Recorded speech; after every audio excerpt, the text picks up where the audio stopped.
Hello and welcome to On the Record. Those of you who joined us last week were probably amazed, as I was, by some of the latest research in the field of UFOs.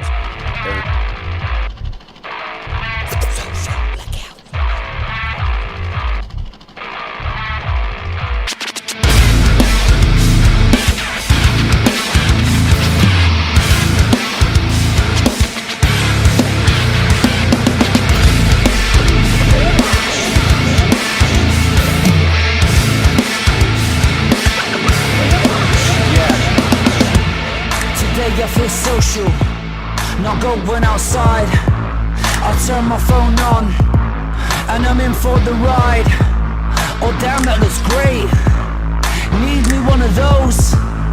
Look at them sneakers, and all the girls with no clothes. I cannot tell, is this mental health? I'm feeling unwell, just like they predicted. Looks like they got what they want. A nation indoors on phones and addicted. Young man, it doesn't have to be like that. It's time to go and step back. What? There's no way I'm in danger. I'm just scrolling and looking at strangers, and they got you.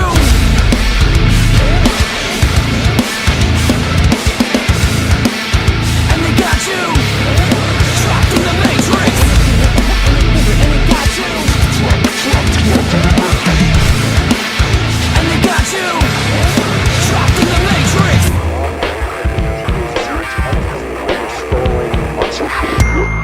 A notification, who could it be? Someone who cares, or someone spying on me? Instant gratification from someone's vacation. Send a location, then the pin drop. I got a verification from the posts I've been making, most of which I've been faking, but I get a blue tick. I really don't need this. It's taking on my whole damn life. I struggle with breathing when I hold this device. So right now, I'll make a change and cut it out, and take back my old life. There's no social media. We're like ghosts in the night. And they got you.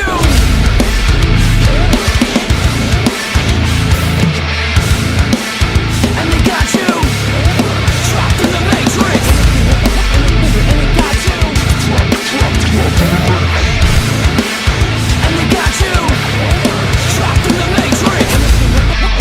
And they got you, trapped in the matrix.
rumble so loud the whole roof come down.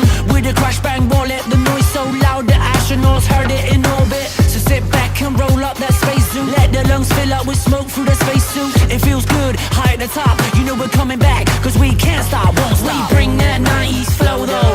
Place full of people or we don't go. Stocking up ricotta by the boatload. We need a tour bus seat or it's a no-show.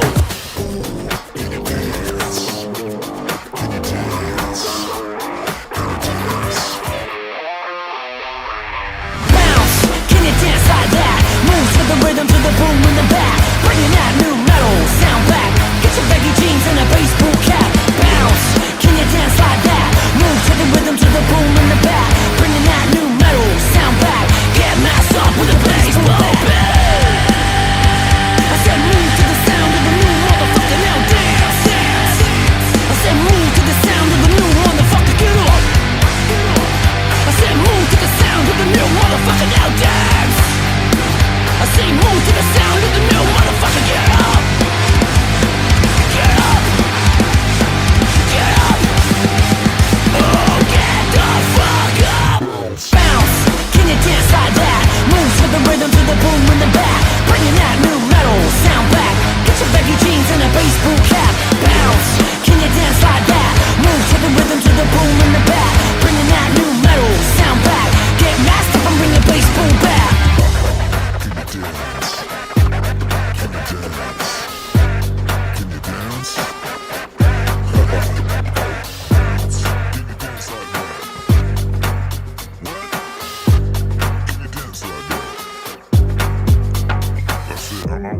What are you gonna do here tonight? I'm gonna do some dancing maneuvers for you guys. Dancing! Yeah.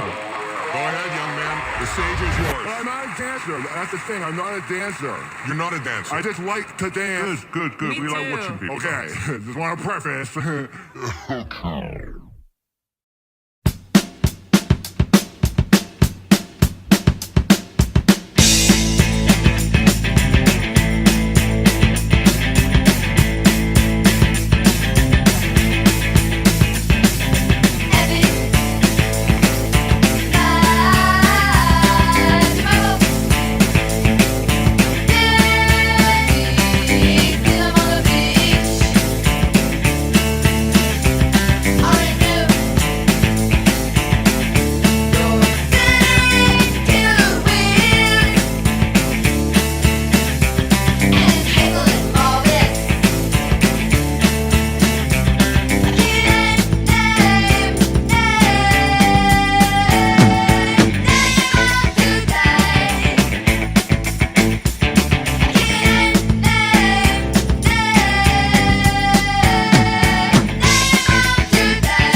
welcome to On the Record. Those of you who joined us last week were probably amazed, as I was, by some of the latest research in the field of UFOs.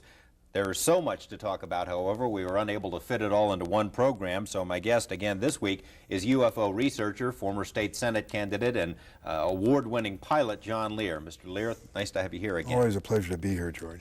To begin with, we have this concept of the people from other planets as little green men. Are they green from what you know? Are they all the same, or we got different kinds of them? George, there's at least 70 different species, and probably more. But yes, as odd as it sounds, there are little green men. That's not the ones we usually see, though. We see the little gray ones. They're about 4.5 feet tall. And we see the ones that are called the Nordics. They're about 7 feet tall, look like us, but they're invariably blonde hair and blue-eyed. They're one of the species that we have on ice. One of their crashes we recovered. Obviously, with different species, they have different motives. I mean, are there good aliens and bad aliens? Good from what aliens you know? and bad aliens, and all kinds of ways and reasons for interacting with us. And what are some of the reasons? Why would they be here? Genetic experiments, trying to. There's a misconception here. People think that our space brothers would bring us, good things and teach us how to get rid of all our diseases. And if you stop and think about it, that may not be the best thing, because if you had a society without any disease and everybody starts living 150 years, that creates a lot of problems. So they would not meddle in that way. You believe, in part, that the movies E.T., Close Encounters of the Third Kind, were not entirely just the creative products of some Hollywood director, that maybe there's more to that. Why don't you explain? They were carefully guided by representatives from MJ-12, who is this organization that is in charge of the cover-up, in order to get us ready for the release of the information that there are indeed aliens. And in both those movies, they used small little creatures and in order to get us ready for this release of information. So to prepare us that the idea of benevolent aliens from outer space are going to help us out. Unfortunately, they're not so benevolent. So they made probably one of the most disastrous mistakes when E.T. was put out. At that time was before we discovered what I call the double cross or the grand deception. And they were trying to get us used to the benevolent little creatures, but that isn't the case. Why don't you take a couple of minutes? Now, you've done as much research on UFOs as just about anyone, I'd imagine, and if you haven't done it, you know people who have. Where did it all start, and how have we put this picture together of where they came from and why they're here? Well, the whole thing started in July 2nd, 1947. That was the first crash. First crash of an alien spaceship. Of an alien spaceship. July 6th is when they recovered it and sent it to Wright-Patterson Air Force Base. July 7th is when they held the press conference and told the people it was a weather balloon, which the press bought hook, line, and sinker.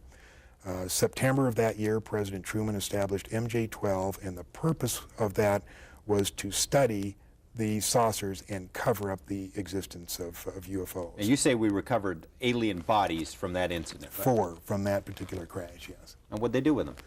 They autopsied them. Dr. Detlef Bronk was the chief surgeon, so to speak. He was the one that named them EBEs. It stands for extraterrestrial biological entities. And we captured 3 live EBEs. They were numbered in their order of capture: EBE-1, EBE-2, and EBE-3. Where did we capture? Where did this happen? In different crashes. EBE-1 lived with an Air Force colonel between 1949 and 1952. The EBEs are kept in an electromagnetic facility called a YY-2. It was designed by a Dr. Eric Wang, who worked directly for Dr. Kissinger, who has been in this cover-up since the very beginning. The reason they had to create an electromagnetic facility is the fact that the EBEs are so advanced, they're at least 500 million years advanced from us, and probably more. They can move by thought. Move by thought. And they can also disappear. But they can't move by thought through electromagnetic facilities. So they built this facility. There was 2, one in Los Alamos and one either at Edwards or up at the test site. At Groom Lake, Nevada. At Groom Lake. Now there's still one EBE still living, EBE-3, and there is a videotape that eventually is going to be released to the public, and it's an interview with him. As hard as that may sound, as hard as that may be to believe, there is a videotape of an interview with EBE-3. And what is this language that the interviewers are? I haven't seen the tape, so I don't know. But on this trip I told you I took gathering all this information, a guy in Albuquerque handed me 25 secret CIA memos. And if anything can be humorous in all of this, one of these memos, in the body of the text, it said, by the way, EBE-3 wants to see the ocean. We better make the arrangements or he'll disappear again. So while he couldn't get out of this facility, he could make himself disappear and cause him a lot of trouble. Now, can they exist among us? Is that what you're saying, or do they have to have this special environment? They have to be able special to live? environment, special air. It's my understanding they can only last about 20 minutes in this air. You were saying also these gray ones are the ones that we see most of the time, and you said that most of that there are a lot of different motives for them being here. The gray ones, what kind of a deal we got going with them? Is that the bunch that you suggest we've made a deal with for military technology? Well, I think we made a deal with them, and their ultimate, what they want to do is regenerate their own race. Now, apparently, they've either had some kind of nuclear accident, or they're on the backside of a evolutionary genetic curve, and they're going downhill instead of uphill. In other words, in the autopsies, of which I have 2, we found out that their digestive system is atrophied. They can't eat through their mouth anymore. You know how they eat? Well, these cattle mutilations, they take the hormones and the enzymes from those cattle and they spread it on their skin, and their skin absorbs the nutrients and then excretes the waste back through their skin. And if you read Whitley Strieber's book or listen to him talk, he talks about when he's seen them doing this to their skin, and they're scraping the waste off. Now, these cattle mutilations, there's been a film made about that, and perhaps in a couple of minutes we can take a look at some excerpts of that. Yeah, Strange Harvest was a good one, but another thing that happened here on March 4th, there was a documentary released on the best UFO photos that have been taken so far, including 1 minute and 38 seconds of videotape. Now, what happened is in November, this guy took these photos, took it into the TV station. They thought it was great, but nobody would believe it. So they spent 3 months checking the validity of the, authenticating the videotape and checking out the credibility of the witness. And when they had it all down, they put out this documentary, 30 minutes. I mean, it's ironclad. They're here. But do you think it got on the network? No, it was just showed locally in Pensacola. We have some of that, and perhaps when we come back we can take a look at it. So stay with us for more of On the Record.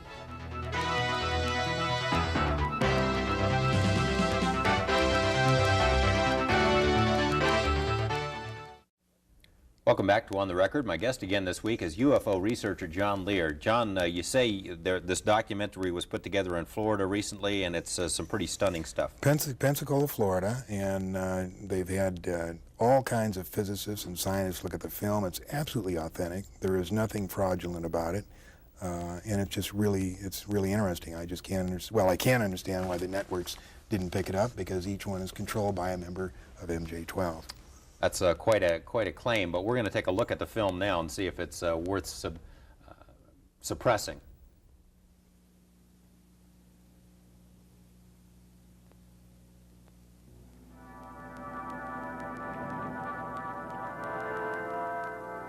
Things were very normal around the house. Just a normal evening. My wife says she's got to run to the store. Anyway, I'm sitting at my desk. Out the window, I noticed something, a glow. I got up and walked around outside and looked. It just didn't look like a helicopter or an airplane. I realized that it was not something normal. I thought of calling the police, and I said, well, I better take a picture first. I had no feelings I was going to be, hurt or anything. I took 4 shots and ran out of film, and again in my mind, take some more pictures. I ran back in, took the last package of Polaroid film out, opened up and crammed it in there, because the thing's flying around out there, I mean, get it quick. It either saw me or whatever, because it started coming. It altered its course. It started coming my direction. That was November 11th, 1987, about 6 o'clock in the evening. A Gulf Breeze resident who insists on remaining anonymous took these photographs. Charlie and Doris Summerby say they saw the same thing that night over East Bay. And suddenly, Dory said, look, what's that, Charlie? I'll be damned. There were portholes. We saw portholes of light coming out of the portholes. And over the next 3 months, many more pictures would be taken.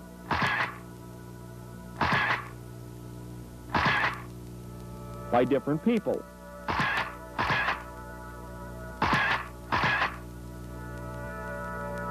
And videotapes, too. And I feel that there's absolutely no sign of a hoax, that the photographs are genuine, that the witnesses are telling the truth, and that this presents probably the best, without any doubt, the best photographic evidence in 40 years of UFO investigations.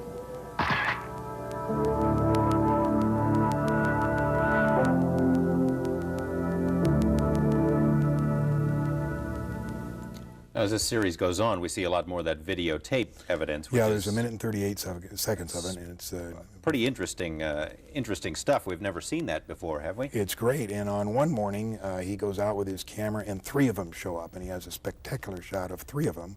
And on one of the shots, they tip the saucer so that they can see up in the inside in the bright glowing ring of however it's powered. Take it that's not a weather balloon. The government wouldn't contend it's a weather balloon. No, that's for sure. How does the government explain this, or has anyone ever put the question to them?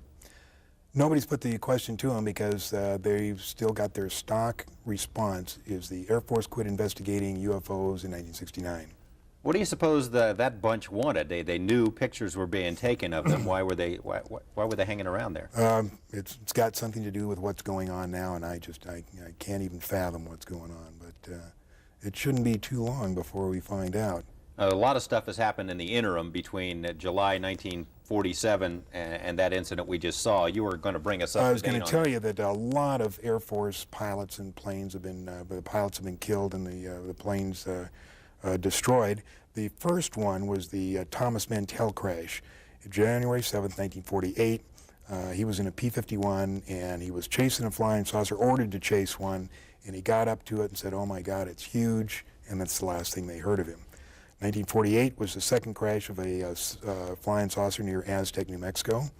1950 was the third crash near Laredo, Texas, about 30 miles inside the Mexican border.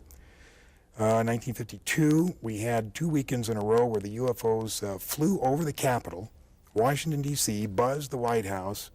Despite pictures and radar confirmations of the objects, the Air Force said it was a temperature inversion. Now, did this ever make the newspaper back in 52? It made all the newspapers, but it's been such a fantastic mental programming that we've been forced to forget this. It was in the papers. It was one of the most spectacular UFO events in history. 2 weekends in a row. In the newspapers, I don't know if you've gone back and looked at the newspapers from that era, but how did the newspaper people explain what it was? They told the Air Force line it was temperature inversion, but they had pictures of them. And it was just said it was temperature inversion. And what happened after that? What's next? The government established an intensive program of ridicule against anyone who said they saw flying saucers. And fear of ridicule was the foundation on which the cover-up was placed. Nobody likes to be ridiculed. And they built that fear into anybody so that nobody would talk about it. 1952, Eisenhower was elected. He was briefed by Hillenkotter. Eisenhower, being military, took steps to ensure that the secret was kept. Because of his military background, he made it more military-oriented than, say, a civilian president would have.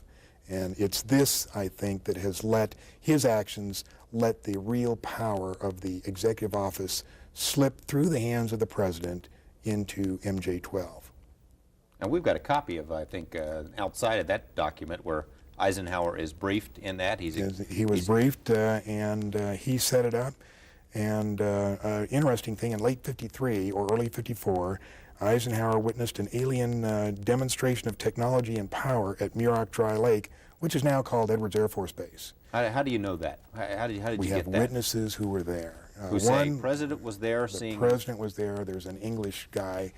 He passed away. He either passed away just recently, but before he did, he was the last living person who was present at that meeting. And he said that Eisenhower told the aliens that the world was not ready for him. And nothing happened until the first part of the 60s. Several more crashed in the 50s. In 1960, Kennedy was elected. Eisenhower is the last president to have a full briefing on the alien problem.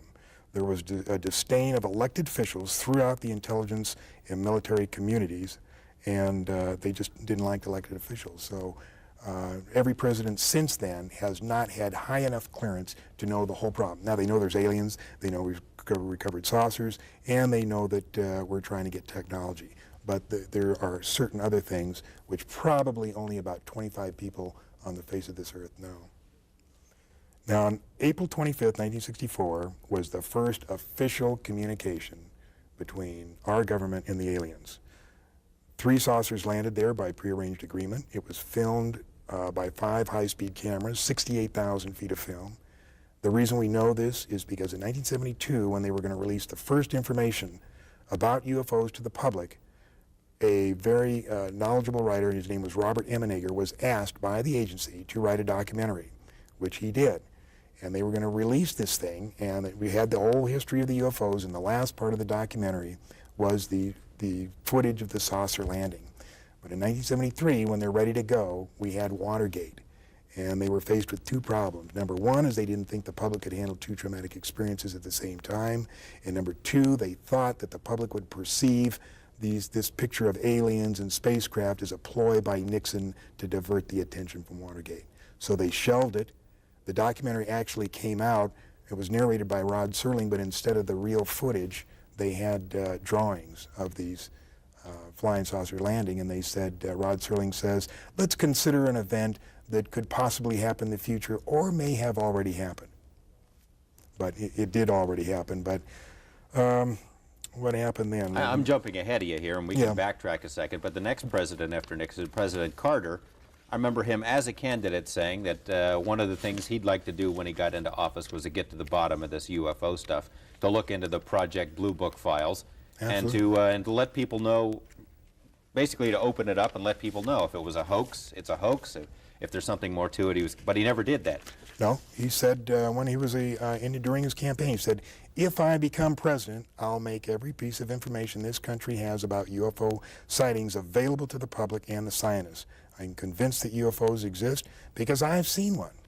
But MJ-12 got to him, and they explained how important it was to keep it a secret. And apparently he agreed with him because we never heard anything from Carter. Okay, what else? In between Nixon and Carter, anything? The end of the 60s when then I believe we made a deal, 1973, 1980, were cattle mutilations. 14,000 cattle mutilations all over Canada, United States, South America, and we believe that they used the parts of the cattle for food or genetic experiments. And there was a documentary made by Linda Moulton Howe called Strange Harvest. Okay, we've perhaps we can take a short break. When we come back, we can go to that because I think it's a little bit long. We'll be right back.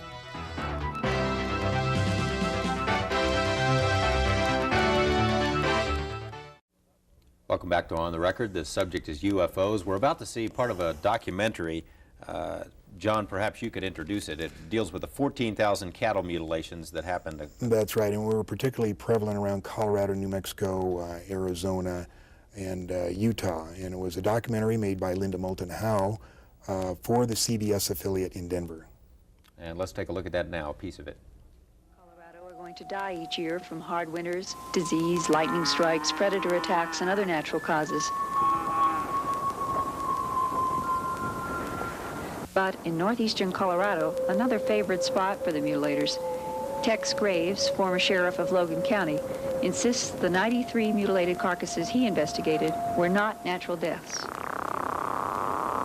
The very first one we had was southwest of Sterling. When we first looked at it, it was just unbelievable that you could take an animal and do this too without leaving some kind of track, some kind of evidence behind, such as cigarette butts, matches, handprints, footprints, but there was nothing. The animal looked almost horrible, and it was something that I didn't really want to believe then. And there was, we probably had 5 or 6 others before I really did believe something strange was going on. We had one up north where we believed the animal was paralyzed and was alive when it was being mutilated. An eye and an ear, the tongue, the rectal area was taken out, but the animal dug a hole with its head, but none of the other parts of the body moved, not even the legs. 6 north of town on a very hard pasture, almost like hard brick. We found tripod marks 12 inches across. The tripod marks were 14 feet apart. We found one set that had gone in the ground roughly 8 inches. And it would take a good post hole digger or our shovel to dig in like this. It indicated something very heavy had sat down in this area, yet there was no tracks leading from it nor to it. Almost nightly when this was going on, we could pick out a very brilliant, huge, brilliant light in the sky. We had a newsman take pictures of it with a very high-powered lens, but all we got out of this was the movement of it and the light showing very brilliant. Several times we observed those smaller lights come out of this aircraft and then come down toward Earth. This huge, brilliant light would hang in the air, and then when it would move, it could move up and down, backwards, forwards, travel very rapidly, and after a while, these smaller lights would join up with the larger one, and then they'd disappear. Lou Gerardo is the chief investigator for the district attorney's office in Trinidad, Colorado. Extraterrestrials are the ones mutilating animals. What do you think the implications are then for this planet? Throughout the mutilations, all of us involved have been concerned with the possibility of the mutilations going from animals to human beings. Understandable. Thank God to this point it hasn't happened. Whatever they're doing with the portions of these animals they are taking, I haven't the slightest idea. There's a reason for it. It's not haphazard. There's a pattern to it. I don't know. I think it's a wait-and-see game. What else can we do? If we do have beings from outer space doing this with the capabilities to do things like this, what can we as a human race do? If they have the knowledge and the technology that it looks like they have, we're powerless. So maybe it's a wait-and-see game. I can't see anything else to do. Well, he says the mutilations have not gone from animals to humans yet. You agree with that? There have been some humans. It's a very, very sensitive subject. I'm going to steer away from that. But I will tell you that since the beginning of this year, there have been over 200 animal mutilations on Long Island. It's supposedly a big secret. I know that there's 4 major law enforcement investigators working in plain clothes. On Long Island, New York? Yeah, Long Island, New York. We have an investigator working with us who's sending us videotape and keeping us informed of what's going on. So it still is a problem. And you say it's food. That's what they're doing. Well, food or genetic experiments, take your choice. Now, it hasn't gone maybe to the point of where they're mutilating humans, but you do believe there are abductions. And you also believe that at one point there may have been some kind of a clash between American military forces and these UFO That's one of the stories when we began to discover what I call the Grand Deception. Was in 1979, and apparently there was some kind of clash. 1983 is the date that I call that we finally recognized that we had made a disastrous mistake. And that's when MJ-12 realized that they were in deep, deep trouble. They had made a deal with these people, and it had not worked out, and now the question was what to do. You got about a minute left. What would you like to say to people out there to prepare them for it? Now, you've made allusions a couple of times when I've had you on the program that something is coming. We've heard that before, something is coming. Why do you think something is coming? What's coming? And how should we get ready for it? There's really no way to get ready for it. The reason I think it's coming is because I have contacts within the government that tell me that they're bracing themselves for something, but they're not going to tell us about it. George, maybe the cover-up was in our best interest, maybe not. Maybe the government underestimated the intelligence of the American people and decided we just couldn't handle it. But let me tell you this, the truth is still the truth, And nothing can change that. Not the military, not the government, and not me. John Lear, thank you very much. It's always a pleasure to have you here, and I'm sure we'll have you back again. Thank you. Thank you as well. See you next week with more of On the Record.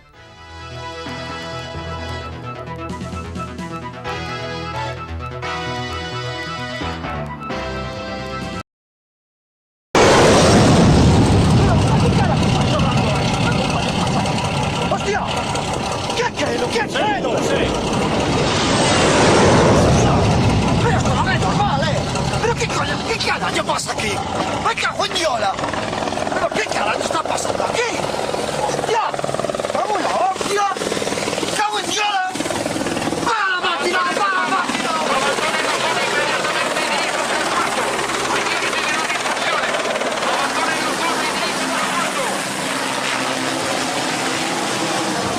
¿Qué carajo pasa? Non sei, deixa un pochino che Esto no es normal. Che ¿Qué coño?